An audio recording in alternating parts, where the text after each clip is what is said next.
You wanna play Mario Party? No, that sounds dumb. It's not dumb! I love this! Whoa, it's even better now! I'm still into this and I would like to see more, please. Okay, sure, yeah, let's do it! I'm a little tired of the capsules, but alright. I'm still happy. I'm still with you.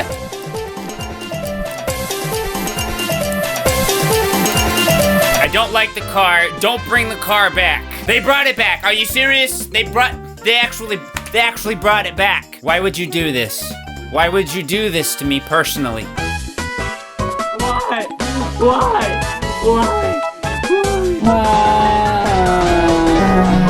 Ready? Yeah! I've been a big Mario Party fan since the first game. I love the series, but I can't lie, I also kinda love to hate on it. I have not particularly enjoyed some of the more recent entries in the series. In fact, some of them I flat out hate. So I was a little cautious to be excited for this newest Switch version. But the wait is finally over, and it's good! It's actually good! I can barely believe that I'm saying this, but it is. There's a new Mario Party game, and it's actually decent! The day has finally come! I don't even know what to do with myself! I guess I could play it. Yeah, I'll just keep playing. Sorry. Alright, maybe I'm getting a bit ahead of things here, but this really was my genuine initial reaction. Oh, this game is a good Mario Party game! It's actually a good Mario Party game. I definitely have some nitpicks that we'll get into further, but it's just so refreshing to see a Mario Party game that adds new features while still keeping the original turn-based board game style that fans like myself loved about the original N64 games. But enough gushing, let's get to the real reason you all come to my channel: in-depth analysis and review. Up first is the story. Who cares? More importantly, as I just mentioned a minute ago, the main board game mode is back. It plays largely the same as it always has, but with a few changes. There's some minor differences, like stars costing 10 coins instead of 20, and by far the most important change of all, you can high-five your teammates after winning co-op games for more coins. Ready? Yeah! It's a pretty funny addition, but it's even more funny when someone forgets to do it. Ready? Yeah! Ready? Yeah!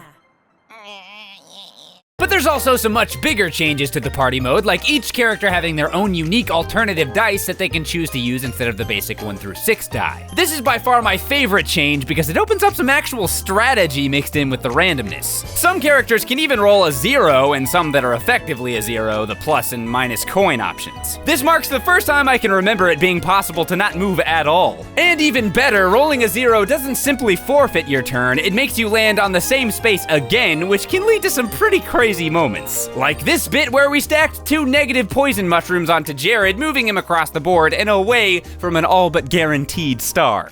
Okay. 0, yeah! Okay, it just goes down to 0 and then you don't move. No! Oh, you stay there! He stays!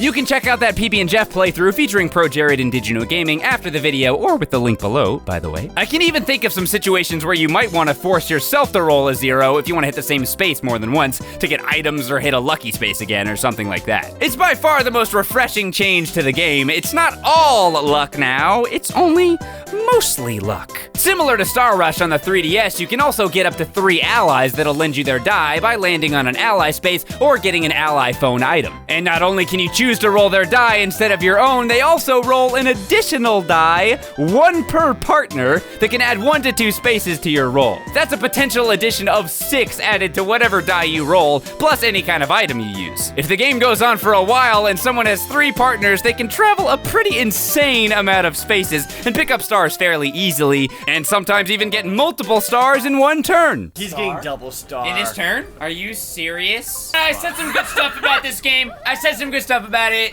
But you know, really, I don't think it's all that great. When it all adds Holy up. smokes, I don't believe you got more than 1 in the same turn. F*** you, Toadette. Oh, and I almost forgot, the allies even show up in the mini-games from time to time. Long story short, you want allies. They are pretty overpowered, actually. Although I have to say, as useful as the allies are most of the time, they're not always useful in the mini-games. Sometimes they are bad. You got this, Peach! Shoot it!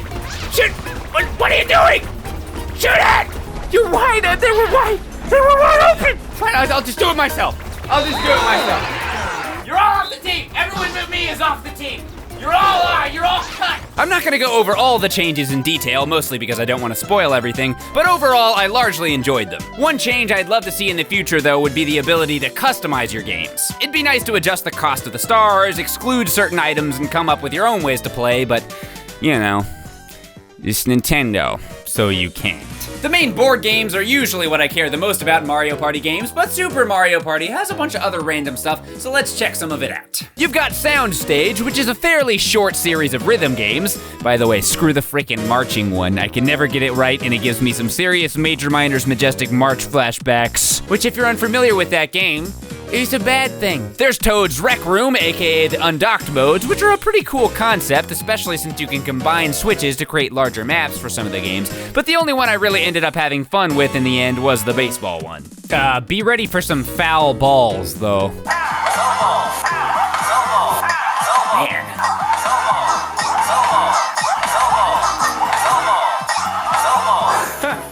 I put like 5 of them in there. The Marathon or Mariothon mode is back, which involves playing preset mini-games in Mario Kart-style cups and competing for the best overall time. Partner mode is similar to the main mode from Star Rush, and by far the best of all the modes, stickers.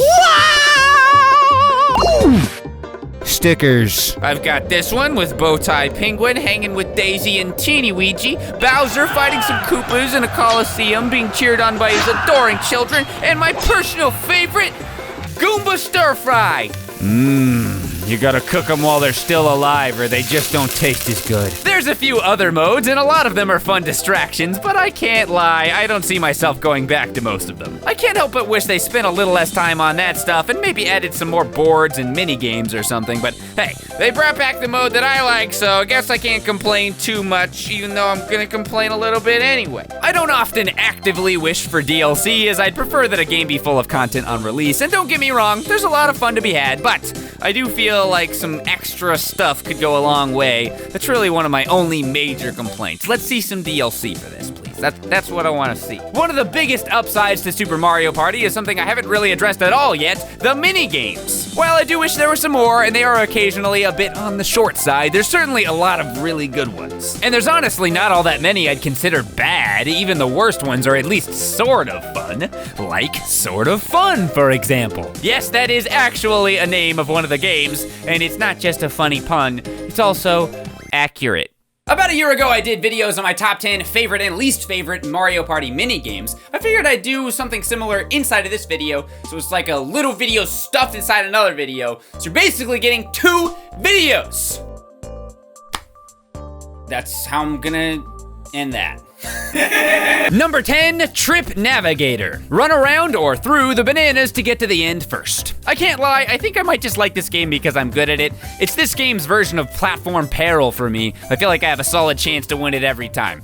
Am I biased? Yes. Thank you for asking. Number 9, Making Faces. Making Faces is very similar to Facelift. I wouldn't say it's quite as fun as Facelift, but it's definitely funnier. And that is important, just look at this Bowser face. If you don't think that's funny, I don't know if I like you very much. Number 8, Stake Your Claim. This is a simple one, just pick a segment of the rectangle and whoever picks the largest one wins the most points. It sounds kinda lame at first, but in practice, it's pretty fun. It's a lot harder than it looks too. I've definitely seen some rounds where the person who picks last ends up winning. Also, Toadette is so cute. I love her. I wish she was playable. Number 7, Toe the Line. You and your partner are tied together with string. Work together to help create the shape in the middle. This one is cool, but I can't with good conscience put it any higher than number 7 because the computers are garbage at it. What are you doing? What are you doing, Koopa? Get out of the way! Number 6, Sphere Mongers. Fly around a UFO with a magnet stuck up on the bottom. Very futuristic, high-tech technology. Get as many balls into your hole as you can. I like this one because it's one of the few mini games where there's golden items, but you don't really need to go for them in order to win, or at least it seems like you don't. What do I know? I'm some idiot on YouTube. The definitive number 5 mini game, no matter what anyone says, I know what I'm talking about. Hammer and Sick'em, a 2v2 game. All 4 players have a balloon on their head and you use a mallet to pop them. It's okay with just 4 players, but it is a blast when there's a bunch of allies involved. Charge, minions! Take all the hits for me while I bravely run away. Number 4, Candy Shakedown. Shake the candy out of the jar. That's it. Unlike some others that we will not speak of again, this one's an example of motion control minigames done well. Those green pieces can suck it though. Am I the only one that has trouble with those things? They just will not come out. Number 3, Sign, Steal, and Deliver. This is my favorite 1v3 minigame in the bunch. Deliver as many packages as you can. The 3 players can grab up to 2 boxes, but have to use the stairs. The single player can only pick up 1, but uses a drone and can steal boxes out of the other player's hands. Normally 1v3 games seem hard to balance, but this one almost always ends up super close and can definitely go either way. Number 2, Sizzling Stakes. Cooking steaks with motion controls. This minigame keeping up the theme of incredibly tasty looking food. It also uses the so-called HD rumble feature of the Joy-Con. While the meat is cooking, it rumbles and it stops when it's time to flip. The HD rumble minigames are a little hit and miss with me, but this one works for sure. The worst part about it is having to wait so long for everyone else to catch up because I'm just too good. Oh well, at least I've got time to make another Goomba skillet. Goomba. Does it still count as vegan if the mushrooms are alive? And the number 1 Super Mario Party minigame is Slapperazzi.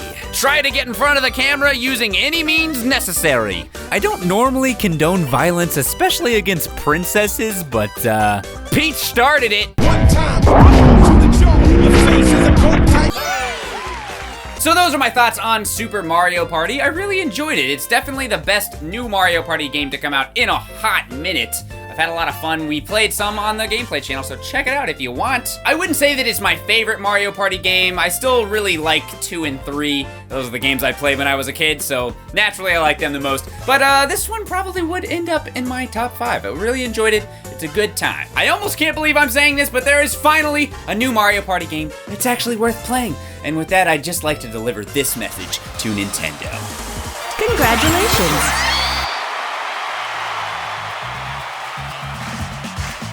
Hey everybody, thanks so much for watching. If you're new, make sure you subscribe and hit that little bell so you make sure you don't miss any uploads. If you feel like hitting that like button, I really appreciate it. Thanks. Just thanks. Thank you. Hit the annotation if you want to see the PB and Jeff playthrough on the gameplay channel featuring Pro Jared and Digino Gaming. And what do you think of Super Mario Party so far? Are you liking it? Let me know. I'm genuinely curious. I'll see you guys on the next video. Bye-bye.